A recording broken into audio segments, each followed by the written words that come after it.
Hello बच्चों, चलिए प्रश्न को पढ़ते हैं। इसमें लिखा y बराबर a cos का वर्ग 2 पाई nt माइनस 2 पाई x भागे लेमडा एक प्रगामी तरंग को व्यक्त करती है, जिसका जो है बच्चों आयाम, आवृत्ति एवं तरंग दैर्ध्य के बारे में ये चार विकल्प दिए गए हैं। सही विकल्प का चयन करना है। तो बच्चों ये हमारा बहुविकल्पी प्रश्न है। चलिए इस प्रश्न की पहले हम मूल अवधारणा को समझ लेते हैं। तो यहाँ पर बच्चों अगर हम देखें तो प्रगामी तरंग क्या होती है, जो एक दिशा में चलती जाती है बच्चों प्रगामी तरंग। तो उसका जो व्यक्त करने वाला समीकरण होता है बच्चों, वो या तो ज्या या फिर कोज्या का फलन होता है, यानी कि साइन या कॉस का फलन होता है बच्चों। तो जैसे उदाहरण के तौर पर अगर हम लिख लें कि a बराबर y बराबर a sine omega T minus के एक्स, इस प्रकार से बच्चों। तो ये साइन या कॉस किसी चीज का भी फलन हो सकता है बच्चों, दोनों में से। तो यहाँ पर जो ये साइन या कॉस का फलन है बच्चों, इसका जो गुणांक है बच्चों इस प्रकार से, ये जैसे कि यहाँ पर उदाहरण के तौर पर a है, तो ये क्या है बच्चों, ये तरंग का आयाम होता है बच्चों, इस प्रकार से। और ये जो t का गुणांक ओमेगा होता है बच्चों, ये कोणीय आवृत्ति होती है और इसका मान होता है 2 पाई n, जहाँ पे n क्या होता है बच्चों, ये हमारी तरंग की आवृत्ति होती है।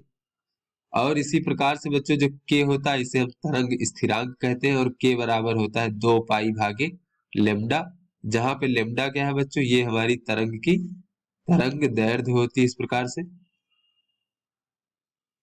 तो चलिए बच्चों अपने प्रश्न को हल करते हैं। तो यहाँ पर हमें प्रगामी तरंग का समीकरण जो दिया गया है बच्चों, ये y बराबर a और कास का बच्चों यहाँ पर वर्ग दे रखा है। तो इसको पहले हम साधारण कास या साइन के फलन में परिवर्तित करेंगे बच्चों। तो ये 2 पाई एन टी माइनस 2 पाई एक्स भागे लेमडा, इस प्रकार से ये हमारा समीकरण दिया गया है बच्चों। तो यहाँ पर बच्चों अगर हम देखें इस प्रकार से, तो जो cos 2 थीटा होता है बच्चों, वो बराबर होता है 2 cos का वर्ग थीटा माइनस का 1। तो यहाँ से बच्चों अगर हम देखें तो cos का वर्ग थीटा बराबर हम लिख सकते हैं 1 धन cos 2 थीटा और भागे बच्चों 2, इस प्रकार से।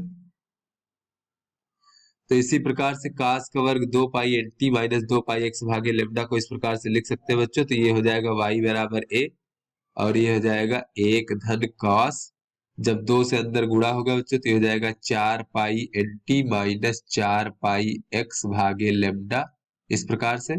और भागे बच्चों 2, इस प्रकार से। तो इसको बच्चों हम लिख सकते हैं y बराबर a बटे 2 और धन a बटे 2 cos